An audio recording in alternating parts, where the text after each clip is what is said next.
Ikaze nanone rero ku ijambo ry'umwimerere. Uyu munsi nkaba ngiye kubasangiza ikindi ku mutima, video maze iminsi nshaka gukora indi ku mutima buri gihe, yerekeye abakozi b'Imana mu Rwanda. Iyo tuvuze abakozi b'Imana muri ibi bihe by'imperuka mu minsi ya nyuma, ese wumva iki? Narabitekereje ndavuga nti nuwe musanzu umuntu yatanga kugira ngo umuntu yereke abantu abakozi b'Imana nyabo mu Rwanda. Umukozi w'Imana rero agaragazwa n'iki? Gukunda ukuri, gushakisha ukuri, gusangiza abandi ukuri nawe yahishuriwe, kugira ngo abandi nabo bave ubuyobe baze mu ijambo ry'ukuri koko rizabohora. Kuko Imana iratubwira ngo shaka ukuri nukumenya kuzakubohora. Umukozi wa mbere rero w'Imana mbona abantu benshi tugomba kwigiraho ni Pastor Musisi. Ndibaza ari nawe wabimburiye abantu benshi cyane mu kuza hanze ashyira ibintu bya Satani ku mugaragaro. Pastor Musisi rero ibyo avuga, ibyo asesengura byose bifite akamaro, kuko akubwira uti va muri ubwo buyobe uze mu gakiza, ushaka ukuri, kuko ukuri utagufite umwanzi Satani azaguca muri humye, akwibasire, atwara ubugingo bwawe mu irimbukiro udasobanukiwe.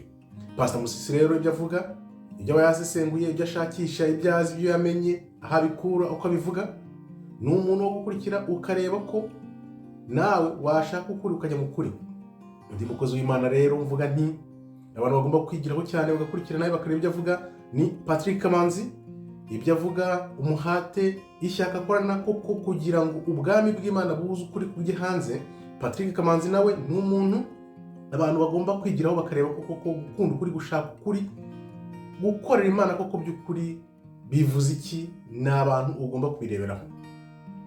Undi rero ukurikiyeho ntavuga ngo nakwibagirwa uriya musore ukorera Iron TV, Jean-Luc Nduvari. Jean-Luc nawe kuko iyo ureba asangiza abantu kuri, agakoresha umuhate n'uburyo bwose bushobotse kugira ngo ashyire ukuri ku mugaragaro, abantu bave mu binyoma babeshywe baze mu gakiza, baze mu kuri kwa nyako.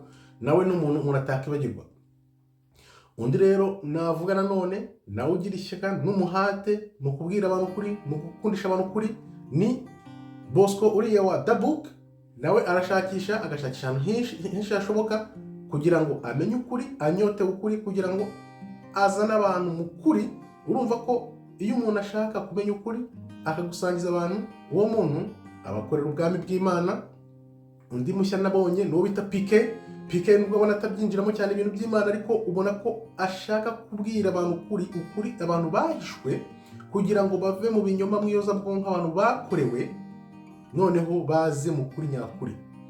Aha rero naribaje ndavuga nti ushobora kumbaza uti, ukavuga uti abakozi b'Imana dusanzwe tuzi, iyo abantu bavuze abakozi b'Imana mu Rwanda ari amazina tubona aza imbere, bo ubavugaho iki?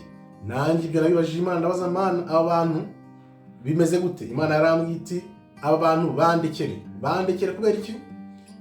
Aha ngaha nawe bose maze kuvuga, ntabwo ari ukuvuga ngo ibintu byabo ndabizi 100%, ibyo bakora, ibiboneka n'ibitaboneka, ariko Imana niyo izarondora imitima yacu twese. Ariko icyo navuze cyo mbona kigaragara buri wese nuko bakunda ukuri, bashaka ukuri, kandi basangiza abantu bose ukuri.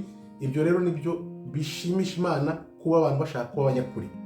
Aha rero ikindi kintu navuga bose numva batavuga, numva n'umuntu umwe gusa wenda ushobora kugikomozaho gusa, nuko ntajya numva ko bavuga ubwoko bw'Imana ko ari abirabura. Ibintu niba batabizi, niba batarabimenya simbizi, ariko wenda ni igihe, wenda bitewe n'aho bari, kuko natwe kugira ngo tubimenye bitewe wenda n'aho turi. Abantu benshi bari muri ya bice by'Uburayi, za Afurika, nahe hose hari abo bumva babivuga. Nka Pike wenda nigeze kumva avuga ko ubwoko bw'Imana ari abirabura. Kamanzi nawe nigeze kumva bikomoza avuga ko bari abantu bari muri Israel atari ubwoko bw'Imana, ariko abo bandi batatu navuze ntabwo ndumva babikomozaho ko ubwoko bw'Imana bari abirabura. Nge rero nzi neza ko ubwoko bw'Imana bari abirabura 100% bidasubirwaho. Izi ntambara zose ziri kuba hirya no hino akaba ari cyo zigamije kugira ngo zikumire ubuhanuzi, kugira ngo butajya hanze.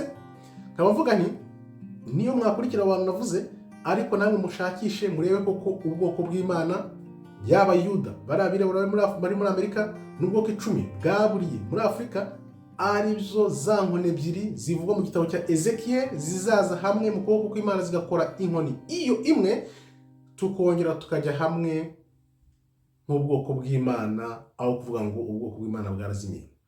Nibuke ko nababwiye ko biriya bintu bya 2019 byose byabaye kugira ngo ibi bintu bikumirwe, bihishwe, abantu bazabimenye, noneho bazahindura abantu babajyane kwa Satani. Yaba ari Patrick Abanza arabivuga, yaba ari Dabuke Bosco arabivuga, yaba ari Jean Luc Yaron arabivuga, yaba ari Musara arabivuga, yaba ari Pike arabivuga, nanjye ubwanjye ibyo byose turabivuga ko biriya bintu bya 2019 byakozwe kugira ngo bafite abantu babashumuriza Satani, noneho bazajye muri bya rimbukiro abantu badasobanukiwe.